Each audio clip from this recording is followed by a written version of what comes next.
Article 368 कहता है कि इस देश के संविधान को, पार्लियामेंट को सभी कानून बनाने का अधिकार है।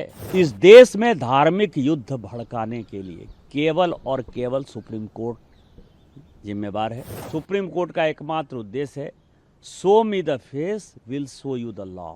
सुप्रीम कोर्ट अपनी सीमा से बाहर जा रहा है। एक ट्वीट को लेकर के बहुत ज़्यादा हेडलाइंस बन रही हैं। आपने ट्वीट करते हुए लिखा है कि अगर सुप्रीम कोर्ट ही अगर कोर्ट से ही सारे कानून बनेंगे तो कहीं ना कहीं पार्लियामेंट के दरवाजे बंद कर देने चाहिए। बंद हो जाने चाहिए ना।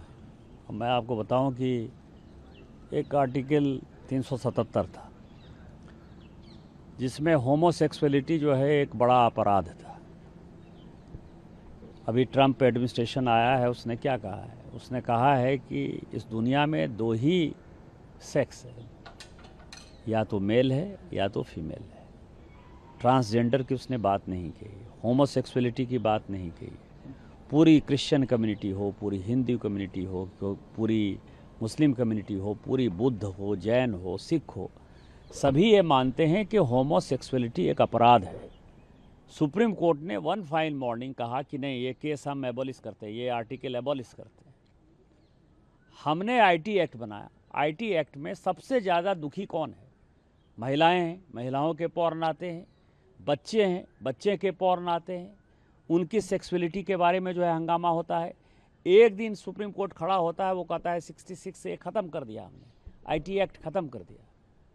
अभी आप समझिए, मैंने आर्टिकल 141 का बहुत बड़ा जो है अध्ययन किया है। आर्टिकल 141 कहता है कि हम जो कानून बनाते हैं, हम जो जजमेंट देते हैं, वो लोअर कोर्ट से लेकर सुप्रीम कोर्ट तक लागू है। लोअर कोर्ट से लेकर सुप्रीम कोर्ट तक लागू है, लेकिन कानून बनाने वाला जो है आर्टिकल 368 क्या कहता है?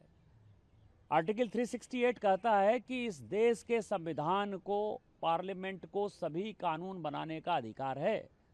कानून की व्याख्या करने का अधिकार सुप्रीम कोर्ट का है। वो कह रहा है कि 3 महीने में जो है राष्ट्रपति बता दें कि क्या करना है, 3 महीने में गवर्नर बता दें कि क्या करना है। और उसके बाद आज जो है ये देश राम, कृष्ण, सीता, राधा, द्वादश ज्योतिर्लिंग से लेकर 51 शक्तिपीठ का है। सनातन की परंपरा है, लाखों साल की परंपरा है। आप जब राम मंदिर का विषय होता है तो आप राम मंदिर में कहते हो कि कागज़ दिखाओ, कागज़ दिखाओ। कृष्ण जन्मभूमि का मामला आएगा मथुरा में तो कहोगे कागज़ दिखाओ। आप जब शिव की बात होगी, ज्ञानवापी मस्जिद की बात आएगी, कागज़ दिखाओ। और आज केवल आप मुगलों के आने के बाद जो मस्जिद बने हैं उसके लिए कहते हैं कि आप कागज़ कहाँ से दिखाओ। इस देश में धार्मिक युद्ध भड़काने के लिए केवल और केवल सुप्रीम कोर्ट जिम्मेवार है। सुप्रीम कोर्ट का एकमात्र उद्देश्य है show me the face will show you the law.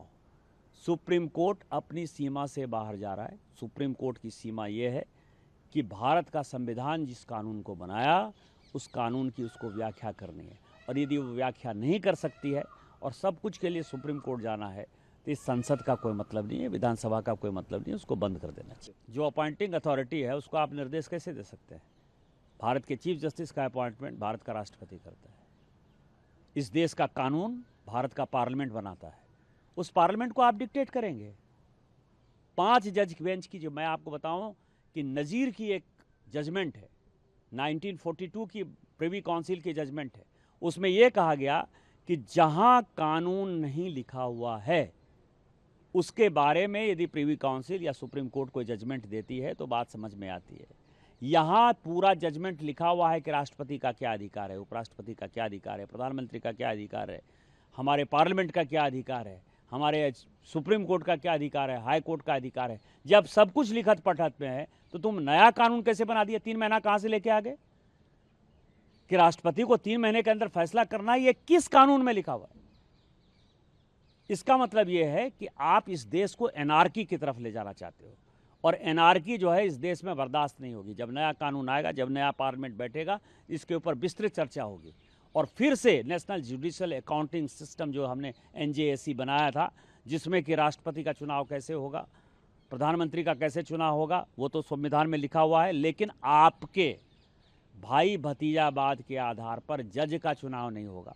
Schedule caste जज नहीं है, शेड्यूल ट्राइब जज नहीं है, OBC जज नहीं है, मैक्सिमम 78-80% जो है 78-80% जो है केवल और केवल जो है सवर्ण जाति के जो है जज बैठे हुए हैं और आप अपना कानून चलाओगे, ये कानून नहीं चलेगा। कि एक सीरीज ऑफ वायलेंट अटैक्स देखने को मिल रहे हैं, ज़्यादातर जो है वो पश्चिम बंगाल से निकल करके सामने आए। मुर्शिदाबाद की घटना पर भी आप लगातार बोलते हुए दिखाई दे रहे हैं। कहीं ना कहीं जो बांग्लादेश का फैक्टर है वो भी दिखाई दिया उसमें। इसको लेकर के वक्फ कानून को लेकर के जब वक्फ जेपीसी जगदम्बिका पाल जी चेयरपर्सन थे, उनसे पूछा गया, उन्होंने कहा कि अगर ये अनकॉन्स्टिट्यूशनल बोल रहे हैं जेपीसी की इतनी बैठकों के बाद, दोनों सदनों से पास होने के बाद, महामहिम के सिग्नेचर के बाद, तो कहीं ना कहीं मुझे इस्तीफा दे देना चाहिए और मैं इस्तीफा दे दूंगा अगर ये अनकॉन्स्टिट्यूशनल बोल रहे हैं। कल्याण बनर्जी का बयान है, उन्होंने कहा आप इस्तीफा दे दीजिए, आप गलत बात करते हैं। इस देश में जितने गृह युद्ध हो रहे हैं उसके जिम्मेवार केवल यहाँ के chief justice of India Sanjeev Khanna साहब हैं।